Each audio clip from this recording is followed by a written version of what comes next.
सोचिए, कोई बिजनेस है जो अपने देश में तो बहुत कामयाब है और अब वो दुनिया भर में फैलना चाहता है। सुनने में कितना बड़ा और अच्छा लगता है ना? पर इस ग्लोबल सफर में कुछ ऐसी छिपी हुई चुनौतियां हैं जो अक्सर दिखती नहीं। तो चलिए, आज हम इन्हीं अनदेखी मुश्किलों को समझते हैं। तो किसी भी बिजनेस के लिए ग्लोबल होने में सबसे मुश्किल काम क्या है? इसका जवाब सिर्फ सामान को एक देश से दूसरे देश पहुंचाना या मार्केटिंग करना नहीं है। नहीं, असली चुनौती इससे कहीं ज्यादा गहरी और मजेदार है। आज हम 5 हिस्सों में इस पूरे सफर को देखेंगे।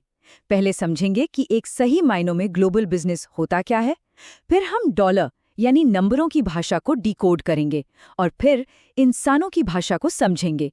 उसके बाद कुछ अलिखित नियमों को जानेंगे और आखिर में देखेंगे कि ये सब कैसे एक ही सिक्के के दो पहलू हैं। देखिए, दुनिया में अगर कामयाब होना है तो दो अलग अलग भाषाएं सीखनी पड़ती हैं। पहली है नंबरों की भाषा, मतलब फाइनेंस, और दूसरी है लोगों की भाषा, यानी कल्चर या संस्कृति। इन दोनों के बीच सही तालमेल बिठाना ही कामयाबी की असली चाबी है। तो चलिए सबसे पहले बात करते हैं नंबरों की भाषा की। यह है इंटरनेशनल फाइनेंस की थोड़ी कॉम्प्लेक्स दुनिया जहाँ हर चीज को एक ही तराजू पर तौलना बहुत जरूरी होता है। प्रॉब्लम बहुत सीधी सीधी है। आप 100 अमेरिकी डॉलर और 8,000 भारतीय रुपयों को सीधे सीधे नहीं जोड़ सकते, है ना? ये अकाउंटिंग का एक बेसिक रूल है जिसका एक हल निकालना ही पड़ता है।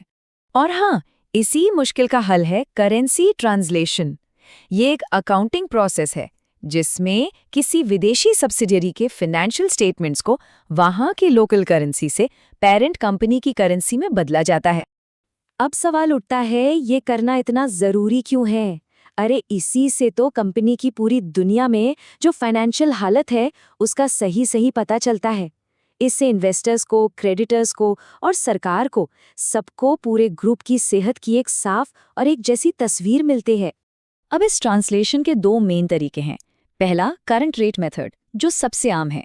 इसमें सभी एसेट्स और लाइबिलिटीज को साल के आखिरी रेट पर बदला जाता है। समझिए जैसे साल के अंत में एक स्नैपशॉट ले लिया। दूसरा है टेम्पोरल मेथड। ये थोड़ा ज्यादा डिटेल में जाता है, जिसमें कुछ चीजें आज के रेट पर और कुछ पुरानी यानी हिस्टोरिकल रेट पर बदली जाती हैं। यहाँ सबसे दिलचस्प बात यह है कि कंपनी कौन सा तरीका चुनती है, इसका उसकी बैलेंस शीट और प्रॉफिट पर बहुत बहुत बड़ा असर पड़ सकता है। तो ठीक है, मान लीजिए कि सारे नंबर बैलेंस हो गए, हिसाब किताब एकदम चकाचक। तो क्या बिजनेस सफलता के लिए तैयार है? क्या सिर्फ नंबरों को सही कर लेना ही काफी है? हाँ, जवाब है बिल्कुल नहीं। ये तो कहानी का सिर्फ आधा हिस्सा है। तो अब आते हैं कहानी के दूसरे और शायद ज्यादा पेचीदा हिस्से पर, और ये है लोगों की भाषा, मतलब इंसानी कल्चर की कॉम्प्लेक्स और दिलचस्प दुनिया को समझना। मशहूर सामाजिक मनोवैज्ञानिक गीट हॉफस्टेड ने कहा था, संस्कृति मन की सामूहिक प्रोग्रामिंग है। इसका मतलब क्या है? इसका मतलब है कि ये उन सोच, विश्वास और व्यवहार का एक सेट है जो किसी ग्रुप के लोग बचपन से सीखते हैं और अपनाते हैं। और ये प्रोग्रामिंग बिजनेस की दुनिया में हर जगह दिखती है, अक्सर ऐसी जगहों पर जहां हम सोचते भी नहीं। जैसे अमेरिका में थम्स अप का मतलब बहुत बढ़िया होता है, पर मिडिल ईस्ट में यही इशारा अपमानजनक है। या फिर देखिए कि भारत में मैकडॉनल्ड्स को बीफ फ्री महाराजा मैक क्यों बेचना पड़ता है। ये छोटे छोटे उदाहरण दिखाते हैं कि कल्चर के ये फर्क कितने बड़े और जरूरी हो सकते हैं। ये सुनने में बहुत कॉम्प्लेक्स लगता है ना? पर अच्छी बात यह है कि कल्चर को समझने के लिए कुछ मॉडल या फ्रेमवर्क्स बनाए गए हैं। ये हमें उन अलिखित नियमों को समझने में मदद करते हैं जो हर समाज में काम करते हैं। एक बहुत ही दिलचस्प फ्रेमवर्क है हाई और लो कॉन्टेक्स्ट कल्चर्स का। जापान जैसी हाई कॉन्टेक्स्ट जगहों पर बातें इशारों में होती हैं, कहीं नहीं जाती। टोन, बॉडी लैंग्वेज, रिश्ते, ये सब बहुत ज़रूरी होते हैं। वहीं जर्मनी जैसी लो कॉन्टेक्स्ट जगहों पर बातचीत एकदम सीधी और साफ होती है, मतलब जो कहा वही मतलब है। हॉफस्टेड का एक और जरूरी कॉन्सेप्ट है पावर डिस्टेंस। ये बताता है कि किसी समाज में पावर और ओहदे के फर्क को कितनी आसानी से स्वीकार किया जाता है। भारत जैसे देशों में पावर डिस्टेंस ज्यादा है, यानी बॉस और कर्मचारी के बीच एक साफ दूरी होती है, जबकि डेनमार्क जैसे देशों में ये बहुत कम है। और ऐसा ही एक और फर्क है व्यक्तिवाद बनाम सामूहिकता का। अमेरिका जैसे देश व्यक्तिगत कामयाबी पर जोर देते हैं, यानी वहां मैं सबसे पहले आता है, जबकि चीन जैसे देशों में ग्रुप की एकता और सफलता पर जोर दिया जाता है, यानी वहां हम ज़्यादा ज़रूरी है। तो अब इन दोनों धागों को एक साथ जोड़ते हैं, फाइनेंशियल और कल्चरल। ये दोनों चुनौतियां असल में एक ही सिक्के के दो पहलू हैं। असली ग्लोबल समझ इन दोनों को एक साथ साधने में ही है।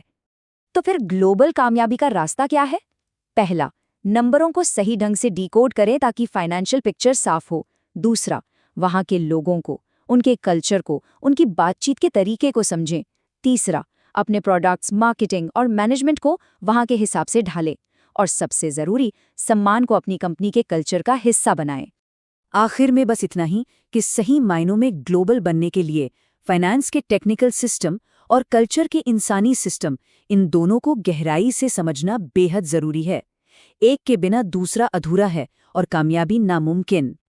और अब जाते जाते एक सवाल, जैसे जैसे दुनिया और ज्यादा कनेक्ट हो रही है, क्या ये कल्चरल और फाइनेंशियल लाइनें धीरे धीरे मिट जाएंगी, या फिर इन्हें समझना आने वाले वक्त में और भी ज्यादा जरूरी हो जाएगा?